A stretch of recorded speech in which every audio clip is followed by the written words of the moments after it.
we know what you're seeing here is a lot of information to take in, but this reflects the astonishing number, 26 shooting victims over the last 10 days in downtown Chattanooga. Friends and family members, as well as all of us, are still looking for answers and solutions to heal a city reeling from violence. 10 days ago on May 28th, 6 people were shot near Walnut Street. Then last Saturday on Fort Street downtown, 3 people were shot, ranging in age from 9 to 24. And then in the overnight hours of Sunday, June 5th on McCallie Avenue, 17 were shot, 3 of whom died. Some were also hit by vehicles. The victims are between the ages of 16 and 49. Chattanooga police say the McCallie Avenue shooting is gang-related but not gang-motivated. Meredith Aldis joins us with the differences and how they relate to this case. David, the Chattanooga police define incidents involving gang members differently, and it all depends on motivation.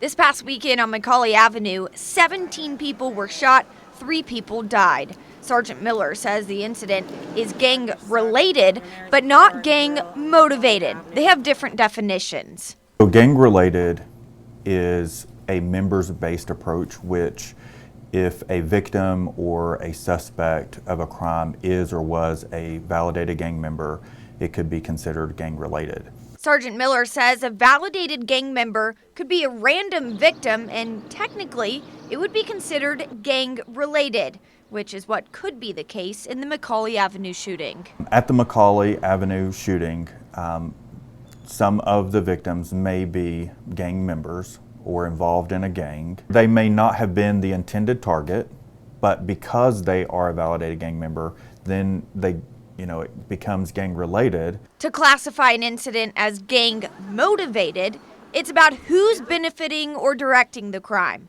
the individual or the gang.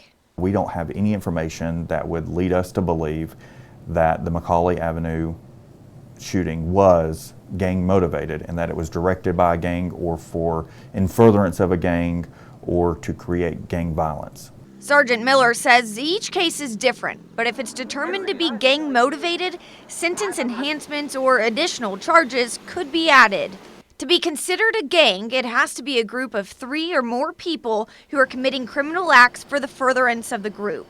A state and national standard is used to validate gang members. The person tells you that they're a gang member. They could have gang-related notes or signs or banners or clothing. So there's a wide variety of different things that we go through the checklist, and there's points associated with each item on that list.